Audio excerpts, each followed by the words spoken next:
오늘이 공식적으로 금년의 마지막 예비네요. 이따가 송구영신 예배 이렇게 있는데 우리 학생들 음악 시간에 배웠죠? 그 음악의 아버지가 혹시 누구인지 아세요? 바흐라고 해요. 바. 예. 음악의 어머니는 누구세요? 음악의 어머니 핸델.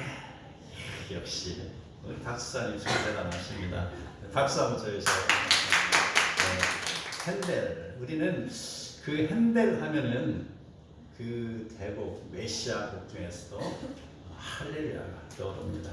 자, 그 핸델은요 1685년 독일에서 태어난 사람이죠. 아주 음악이 그에게 맞고 재능이 있어서 젊은 날부터 그가 그 오르간 연주를 시작하게 됐습니다. 그리고 이탈리아 유학을 갔고요. 또 독일에서 왕실의 악장으로 활동했고요. 또 그는 영국으로 이동해서 많은 오페라를 작곡하여 아주 명성을 날리고 있었던 사람입니다. 그런데요, 1737년에 당시 오페라 사업에 굉장히 어려움에 처해 있어요. 자, 오페라 하면은 무대가 형성이 되어 거기에 배우들이 나와서 연극과 노래를 동시에 하잖아요. 그래서 노래 있는 연극을 하면서 의상에 들어가잖아요. 그러다 보니까 배우를 섭외하고 또 그들을 갖다가 이렇게 여러 사람을 통해서 운영되게 하고 또 전체적으로 오페라를 운영하는데 경비가 너무너무 많이 들어가는 거예요. 그 당시에 이러다 보니까 표절도 많이 생기고 또 그런 중에 오페라를 힘들게 작곡한 사람이 망하기도 하고 이런 일이 비일비재했습니다. 그래서 핸델도 이렇게 오페라 사업이라고 해야 될까요? 그 오페라를 열심히 하고 있다가 그 역시 파산하게 됩니다. 그래서 한순간에 자기가 갖고 있던 모든 재산을 탕진해 버렸어요. 그 오페라 사업이 망함으로 인해서 그 핸델 이제는 그 어떻게 살아야 할지 모르겠습니다. 그래서 그는요 연구를 했습니다. 바로 오라토리오. 그게 노래만 부르면 되는 것이죠. 그러다 보니까 이제 배우 선정에 돈이 많이 안 들어가죠. 비싼 의상에 집중하지 않아도 되는 것이죠. 그래서 핸델은 오라토리에 집중해가지고 그의 신앙을 고백한 곡이 바로 그의 신앙이 고백된 게 메시아. 그래서 그 메시아를 그가 만들었어요. 작곡을 했죠. 자, 그 메시아라는 작품은요 24일 만에 만들어진 것인데요. 그 내용은요 바로 기독교의 신앙이 들어가 있는 것이죠. 그 곡은 장장 2시간에 걸쳐서 연주가 되는데 말입니다. 처음에는 그리스도의 탄생, 그 다음에 순환, 죽음, 부활, 승천. 자, 이 내용이 그 안에 다 담겨 있어요. 그리고 마지막 44악장에서 우리가 잘 알고 있는 할렐루야가 터져나오는 것입니다. 자, 이 할렐루야 합창이 연주될 때에 거기에 있던 국왕 조지 1세가 갑자기 자리에서 벌떡 일어났습니다. 이 할렐루야 대곡을 내가 앉아서 들을 수 없다 하고 일어난 것입니다. 그러니 그 무대 옆에 있던 모든 관객들이 다 함께 일어나서 할렐루야 마칠 때까지 서서 그것을 들었다 하는 것입니다. 자, 이러한 것이 지금까지 내려와서 할렐루야 곡이 연주될 때마다 누구든지 다 일어나서 그 곡을 경청을 하는데, 자, 이 불후의 명작 메시아 그리고 핸델의 할렐루야가 나오기까지는 바로 그는 파산 지경에 있었고요. 인생을 마감해야 될 정도로 심한 병에 걸렸었습니다. 아주 심한 병에 걸려가서 그가 온천에 가서 몸을 요양하기도 하고 이렇게 어려운 상황 속에서 그가 마지막에 바로 밝은 빛을 바라보면서 이 곡을 작곡했다. 이 말은 바로 인생의 깊은 어둠에 잠겨 있을 때 그는 어둠 속에서 주님은 밝은 빛을 바라보았다라는 것으로 우리에게 이해를 시키고 있습니다. 이와 비슷하게 오늘 본문에 주어지는 구약 성경의 다윗이라는 인물은 어떻습니까? 그 다윗은 젊은 날에 바로 사무엘에 의해서 기름 부음을 당했죠. 그래서 이제 왕이 될 사람인 것을 알았는데 그는요 바로 이러한 택함 속에서 항상 깨어있는 삶을 살았습니다. 그래서 골리앗과의 싸움에서 이겼죠. 그래서 한바탕 자기의 민족을 위하여서 열심히 달려나가고 있을 때 그에게 무슨 일이 닥쳤을까요? 그를 시기한 사울 왕으로부터 그는 공격을 받았습니다. 사울이 자기의 군대를 동원해서 다윗을 잡기 위해서 끊임없이 공격을 해오고 있었습니다. 그런 중에도 다윗은 순간순간마다 하나님을 의지하는 신앙을 가지고 위기를 넘겼다라는 것입니다. 그리고 그 다윗이 사울의 정치적인 그 생명이 다 끝나고 육신도 생명이 다 끝나고 이제 이스라엘 왕이 되었을 때 그가 가는 곳곳마다 승전가를 울렸잖아요. 하나님이 그를 이기게 하셨잖아요. 이제 다윗의 인생이 밝은 장밋빛처럼 되어서 영원히 아름다운 나라가 될 줄 알았습니다. 우리도 그런 적이 있죠. 우리가 이제 내가 이번에 시험만 합격하면은 내 인생은 이제 평탄대로야. 내가 이번에 취직만 하면 내 인생은 평탄대로야 라고 그렇게 했던 적이 있잖아요. 그런데 그게 인생의 전부가 아니라는 것입니다. 다윗에게 청천벽력과 같은 사건이 벌어졌어요. 그게 무엇입니까? 그 노년의 나이에 자기 사랑하는 아들 압살롬이 그 신하들을 다 포섭해갖고 자기에게 창을 던지는 것입니다. 반역했다는 것입니다. 이러한 상황 속에서 그 다윗은요, 그 밤에 예루살렘 성을 버리고 도망가는 신사가 되었습니다. 다윗의 나이는 늙어서 기력이 예전 같지 않습니다. 200명이나 되는 그 신하들이 다 압살롬 편에 있고 자기 편에 있는 신하는 불과 몇 명밖에 되지 않습니다. 이러한 슬픈 현실, 이러한 인생의 깊은 어둠에 잠긴 다윗은 비로소 빛으로 오시는 주님을 바라보았다라는 것입니다. 그의 신앙 고백을 기록한 내용이 바로 오늘 우리에게 본문으로 주어진 시편 23편의 내용인 것입니다. 다윗은 이것 말고도 많은 그런 시를 남겼지만 성경에 나오는 시편 23편은 시편 전체의 주제와도 같습니다. 그리고 그 23편의 1절의 내용은 23편 전체의 주제와도 같은 것입니다. 그 내용을 우리가 보는 것입니다. 자, 첫 번째, 여호와는 나의 목자시니 내게 부족함이 없으리로다 라는 것입니다. 그동안 여호와께서 이스라엘 백성에게 보여주신 목자 되심은 그는 충분히 그의 조상들로부터 들어서 알고 있습니다. 바로 출애굽 사건을 통하여서 알고 있는 것이죠. 이스라엘 백성은 바로의 말발굽 아래서 바로 노예의 삶을 살아가고 있었습니다. 그 어느 누구도 그 바로에게 저항할 엄두조차 내지 못하고 있을 때 하나님은 모세를 통하여 백성을 인도하게 하셨습니다. 또한 바로 앞에서 10가지의 재앙을 보여주면서 그 백성을 해방시키기에 이릅니다. 뿐만 아닙니다. 마른 막대기로 홍해를 가르게 하시고 그 백성이 바로 바다 가운데를 마른 땅을 밟고 지나가게 하였습니다. 인간의 생각으로는 도저히 상상할 수도 없는 그런 일들, 바로 이러한 것들이 하나님은 나의 목자가 되십니다. 여호와는 나의 목자가 되시기 때문에 이러한 일을 행해 주시는 것입니다.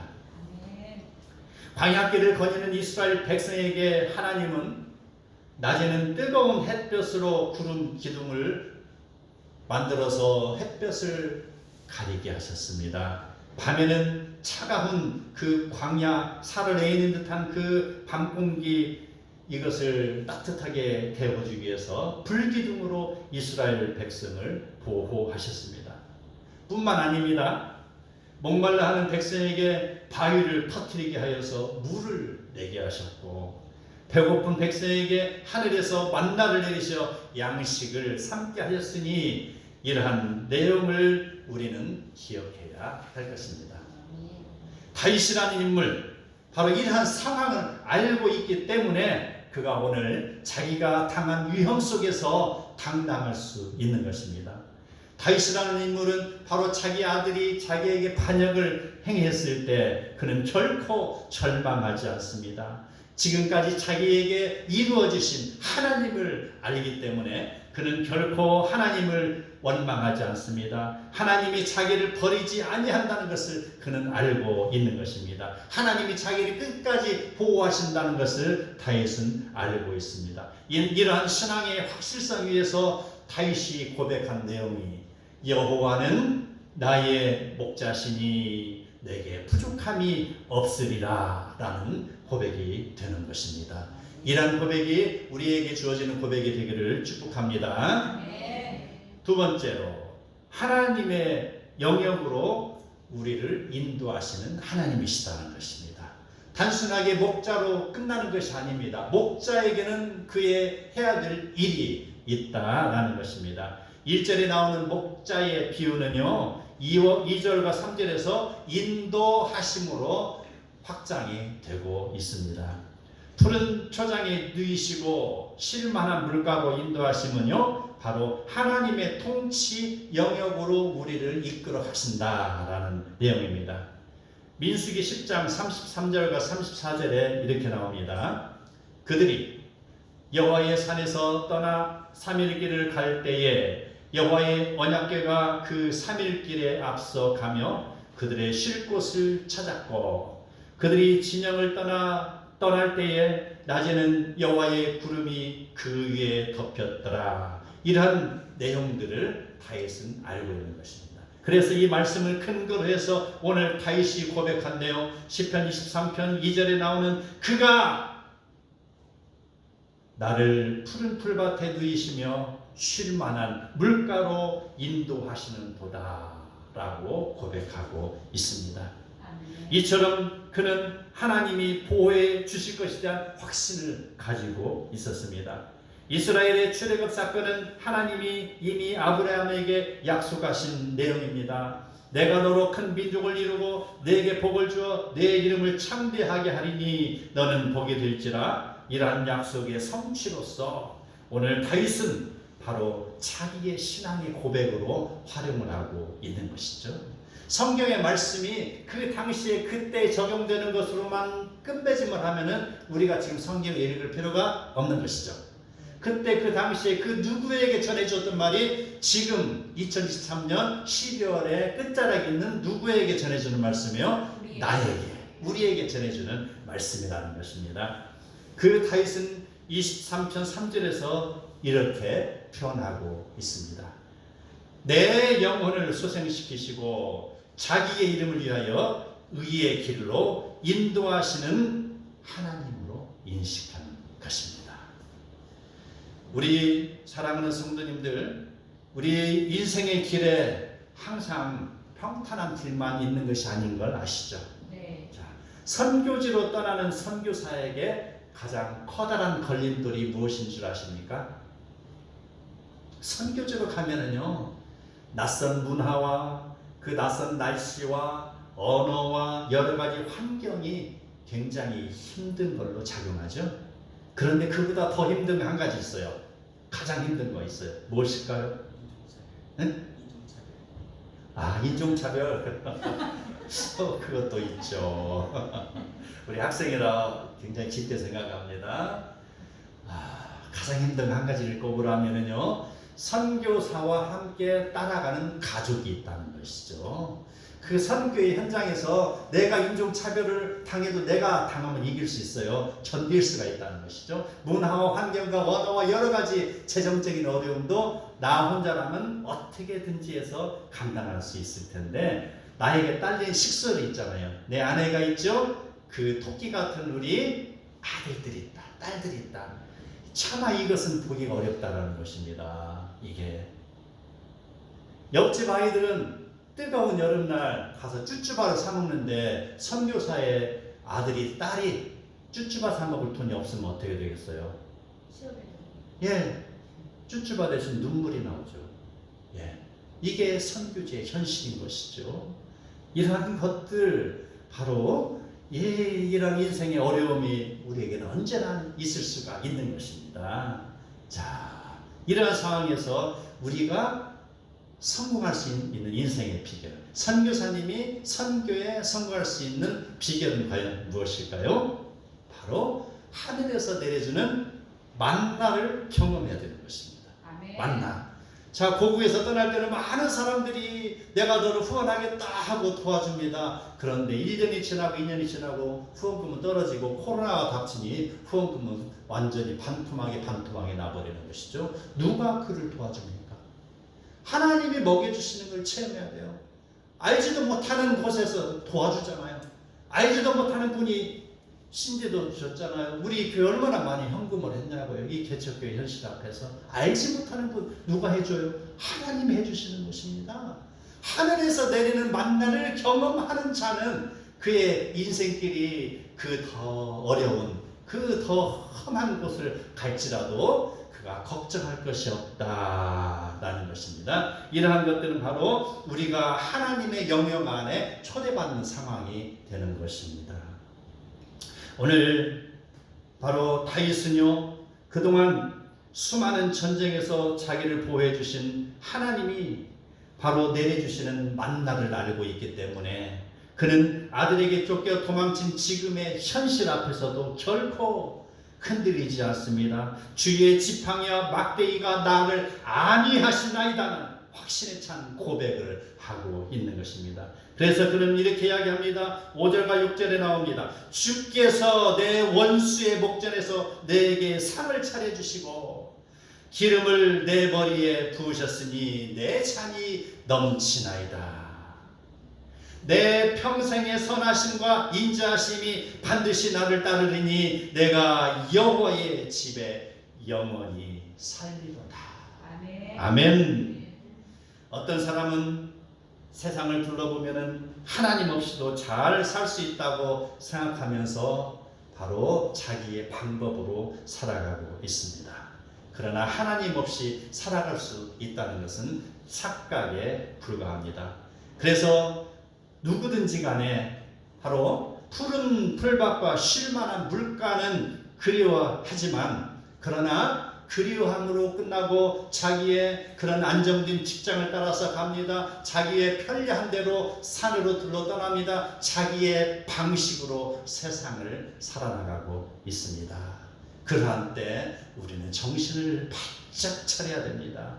오늘 본문에 나오는 양, 자, 양은 눈이 어두운 동물입니다.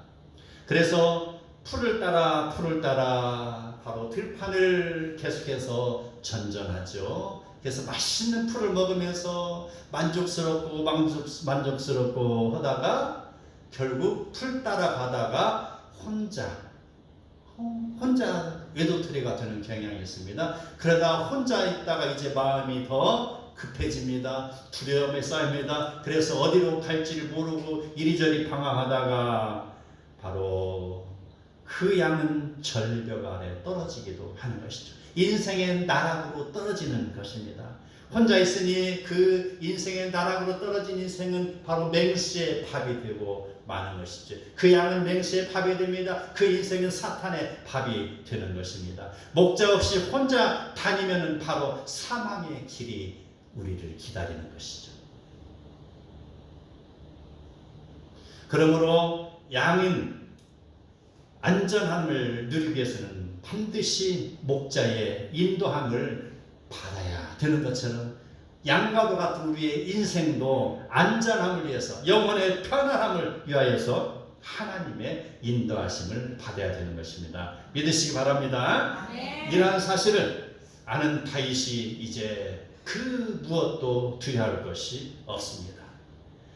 압살롬의 반역으로 이스라엘의 거의 대부분의 땅이 넘어갔지만 그는 이제 늙은 몸으로 자기를 따르는 몇 사람과 함께 피난길을 떠나는 불쌍한 처지에 있습니다. 그러나 그러한 다윗은 이제 그가 다시 정신을 가다듬고 하나님의 인도하심을 따라가는 것이죠. 자, 이 3절의 내용이 목자의 인도하심은 바로 양에게 평안으로 주어지는 것입니다. 그래서 4절에 이야기합니다. 내가 사망의 음침한 골짜기로 다닐지라도 해를 두려워하지 않을 것이, 이렇게 이야기합니다. 해를 두려워하지 않는다. 내가 사망의 그 어두운 골짜기에 행여 처해 있을지라도 나에게 다가오는 그 고통스러운 거, 나의 행악하는 것들, 나를 공격하는 것을 내가 두려워하지 않는 것은 바로 하나님이 나를 도우신다는 믿음이 있기 때문이죠. 경험에 의해서 나오는 믿음입니다. 이런 다윗의 고백이 바로 우리의 고백이 되어야 할 줄 믿습니다. 네. 사람들은요, 대체로 바로 자기 인생을 자기의 생각대로 살아가려고 합니다. 그러나 우리는 이러한 상황 속에서도 늘 깨어 있어야 되는 것입니다. 세상이 좋아서 세상을 떠나는 사람들은 참으로 자기가 모든 것을 할 수 있다 말하지만 그 바로 우리의 눈에 보이지 않는 그런 작은 바이러스 앞에서도 쩔쩔매잖아요. 우리가 2022년, 2021년에 경험했잖아요. 바이러스, 코로나를 경험했잖아요. 아무런 힘이 없어요. 우리는요 그냥 한번 부러치면 그냥 넘어질 수밖에 없는 존재인 것이죠. 자, 이런 상황 속에서 많은 사람들은 끊임없이 자기를 위해서 살아가고 있지만 이런 다윗의 방법을 우리는 배워야 되는 것입니다. 자, 인생에서 정말 그 지혜로운 사람은 어떤 사람인가요? 하나님을 아는 사람이죠. 욥이라는 사람은요, 그가 시험을 당해서 고초를 당하였지만 그가 끝까지 믿음으로 이겼죠. 바로 연단의 과정이었습니다.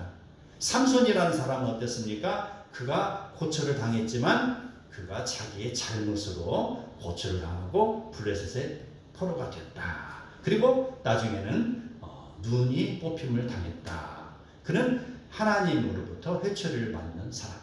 요셉이라는 사람 알죠? 그는 자신의 잘못이 아님에도 불구하고 제대로 살려고 했다가 바로 애굽의 노예로 팔려가는 것. 자, 그러한 상황에서 그 요셉은 원망하지 않았습니다. 자, 욥은 하나님을 원망하지 않았습니다. 불편함은 토로했지만 하나님을 대적하지는 않았죠. 바로 이 요셉도 불편함을 느꼈지만 하나님을 대적하지 않았다는 것입니다. 우리 인생은 때로는 험악한 일을 당하지만 이러한 인생의 험악함은요, 시험과 테스트 두 가지가 있어요. 그래서 우리의 하나님이 주시는 테스트는 우리 성도를 올바른 단계로 일으켜 세우는 과정들입니다. 오늘 다윗이 당했던 그 고난 역시 그러한 과정으로 우리는 받아들일 수가 있습니다. 그런 하나님의 우리 인생에 주는 훈련이요, 하나님을 바라보게 하는 목적이다라는 것입니다. 러시아의 분인 알렉산드로 푸시킨이 시를 지었습니다.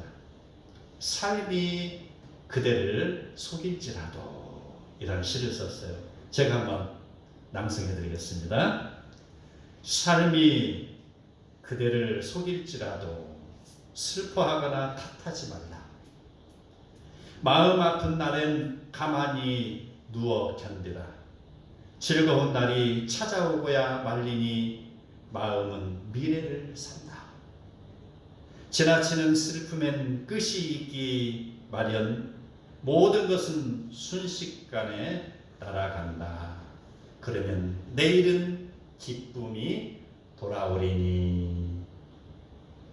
우리는 알렉산드로 푸시킨이 하나님을 섬기는 사람인지 아닌지는 알 수 없어요. 그러나 그의 시를 보면은 온전하게 신앙적인 색채가 깔려 있다는 것을 느낄 수 있습니다.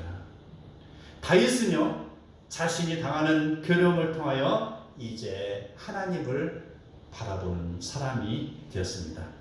그는 하나님을 믿는 믿음으로 여호와의 집에 영원히 살 것을 공포하고 있습니다. 2023년도를 살아온 성도 여러분, 이제 2024년도를 맞이하는 마당에 우리는 지나온 일들이 주마등처럼 스쳐가고 있습니다. 2023년도가 참으로 행복한 시간이었다라고 회상하는 분도 있겠지만 그 한 해가 나에게는 처참할 정도로 힘든 시기였습니다라고 떠올리는 사람도 있을 것입니다. 삶이 그들을 속일지라도 하나님은 결코 속이지 않습니다. 하나님은 사랑하는 자녀를 수렁에 빠뜨리지 않습니다. 사랑하는 자녀를 바로 수렁에서 건지시는 분이시다는 것입니다. 2023년도가 마치 집을 떠난 탕자와도 같은 시간이었다면 하나님은 그 자녀가 탕자가 돌아오기를 기다리시는 것이었습니다. 요셉과 같이 하나님이 주시는 연단의 시간이었다면 하나님을 믿는 믿음으로 우리는 끝까지 승리하며 천국길을 걸어가야 할 것입니다. 아멘. 하나님은 사랑하는 자녀가 잘되며 그리스도 안에서 평강을 누리며 승리하는 인생을 만드시기를 계획하고 계십니다. 헨델이 절망 중에 하나님을 바라본 것처럼, 다윗이 절망 중에 하나님을 바라본 것처럼 우리 역시 절망 중에 하나님을 바라봐야 할 것입니다. 이제 다시는 우리의 평생에 만나지 못할 2023년도의 12월 31일입니다. 어둠 속에 사라지고 있습니다. 이러한 상황 속에서 우리는 빛으로 오신 주님을 기다리며 2023년 4년도를 맞이해야 할 것입니다. 다윗이 고백할 신앙의 고백이 우리의 고백이 되기를 다짐하며 우리 시편 23편 다시 한번 읽어보도록 하겠습니다. 시편 23편 시작. 여호와는 나의 목자시니 내게 부족함이 없으리로다. 그가 나를 푸른 풀밭에 누이시며 쉴만한 물가로 인도하시는도다. 내 영혼을 소생시키시고 자기의 이름을 위하여 의의 길로 인도하시는도다. 내가 사망의 음침한 골짜기로 다닐지라도 해를 두려워하지 않을 것은 주께서 나와 함께 하심이라. 주의 지팡이와 막대기가 나를 안위하시나이다. 주께서 내 원수의 목전에서 내게 상을 차려주시고 기름을 내 머리에 부으셨으니 내 잔이 넘치나이다. 내 평생의 선하심과 인자하심이 반드시 나를 따르리니 내가 여호와의 집에 영원히 살리로다. 아멘. 이러한 신앙의 고백이 저와 성도 여러분을 살리는 신앙의 고백이 되기를 축복합니다. 아멘.